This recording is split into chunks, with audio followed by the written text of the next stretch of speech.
ಹೇಳ್ತಿದ್ದಾರೆ ಅವರು ಮುಖ್ಯಮಂತ್ರಿ ಆಗಬೇಕು ಇವರು ಮುಖ್ಯಮಂತ್ರಿ ಆಗಬೇಕು ಅಂತ ಹೇಳಿಕೆ ಕೊಡೋದನ್ನು ನಿಲ್ಲಿಸಿ ಅಲಯನ್ಸ್ ಅಲ್ಲಿ ಯಾವ ಮಾನದಂಡವನ್ನಿರುತ್ತೆ ಆ ಮಾನದಂಡದ ಪ್ರಕಾರ ನನ್ನೂ ಒಳಗೊಂಡಂತೆ ಎಲ್ಲರೂ ಕೆಲಸ ಮಾಡಬೇಕಾಗುತ್ತೆ. ಯಾರೂ ಕೂಡ ಅಧಿಕಾರ ಕೊಟ್ಟಿಲ್ಲ ಕ್ಯಾಂಡಿಡೇಟ್ ಯಾರು ಅಂತ ಹೇಳಲಿಕ್ಕೆ. ಇದು ಮೊದಲನೇ ಪಾಯಿಂಟ್. ಅದು ನಿಖಿಲ್ ಕುಮಾರಸ್ವಾಮಿ ಅವರಾದ್ರು ಹೇಳ್ಬೋದು, ಪ್ರೀತಮ್ ಗೌಡನಾದರೂ ಹೇಳ್ಬೋದು. ಯಾವುದೇ ಕಾರಣಕ್ಕೂ ಹೇಳೋ ಅಂಥದ್ದು ಅಧಿಕಾರ ಯಾರಿಗೂ ಕೊಟ್ಟಿಲ್ಲ ಅಲಯನ್ಸಲ್ಲಿ. ಅವ್ರ ಪಾರ್ಟಿಗೆ ಅವ್ರು ಹೇಳ್ಕೊಳ್ಬೋದು.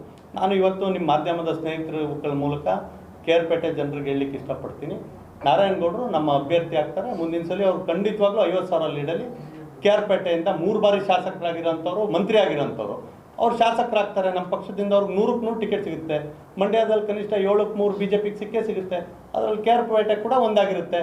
ನಾನು ಹೇಳ್ತೀನಿ, ಅದರದ್ರ ತೀರ್ಮಾನ ಮಾಡೋಂಥದ್ದು ಕೇಂದ್ರದ ನಾಯಕರು. ಅದರ ಇತಿಮಿತಿಯನ್ನು ಅರ್ಥ ಮಾಡ್ಕೊಂಡು ನಾನಾಗಲಿ ಇನ್ನೊಬ್ಬರಾಗಲಿ ಮಾತನಾಡಿದ್ರೆ ಮಾತ್ರ ಅಲಯನ್ಸಲ್ಲಿ ಒಂದು ಹೊಂದಾಣಿಕೆಯಲ್ಲಿ ಕೆಲಸ ಮಾಡ್ಕೋಬೋದು ಹೊರತು ಸುಮ್ಮನೆ ಹೋಗಿ ಭಾಷಣ ಮಾಡ್ತಾ ನಮ್ಮ ಅಭ್ಯರ್ಥಿ ಅಂತ ಹೇಳಿದ್ರೆ. ನಾನು ಇವತ್ತು ಹೇಳ್ತಾ ಇದ್ದೀನಿ, ನಾರಾಯಣಗೌಡರು ನಮ್ಮ ಅಭ್ಯರ್ಥಿ, 3 ಬಾರಿ ಗೆದ್ದಿರೋಂಥವ್ರು, ಜನಾನುರಾಗಿ ಭಾಳಷ್ಟು ಕೆಲಸ ಮಾಡಿದ್ದಾರೆ. ಅವ್ರು ಮಂತ್ರಿಯಾಗಿ ಕೆಲಸ ಮಾಡಿದ್ದಾರೆ. 100ಕ್ಕೆ 100 ಅವ್ರು ಕ್ಯಾಂಡಿಡೇಟ್ ಆಗ್ತಾರೆ, ಅನುಮಾನನೇ ಇಲ್ಲ. ಹಾಗಂತ ನಾವಿವತ್ತು ಅದನ್ನು ಮಾಧ್ಯಮದ ಮುಂದೆ, ಜನರ ಮುಂದೆ ಚರ್ಚೆ ಮಾಡೋ ಅಂಥದ್ದಲ್ಲ. ಅದ್ರವ್ರು ಚರ್ಚೆ ಮಾಡಿದರೆ ಅನ್ನೋ ಕಾರಣಕ್ಕೆ ನಾನು ನಿಮ್ಗೆಲ್ಲ ಕ್ಲಾರಿಟಿ ಕೊಡ್ತಿದ್ದೀನಿ. ಯಾರೂ ಕೂಡ ಅಧಿಕಾರ ಕೊಟ್ಟಿಲ್ಲ.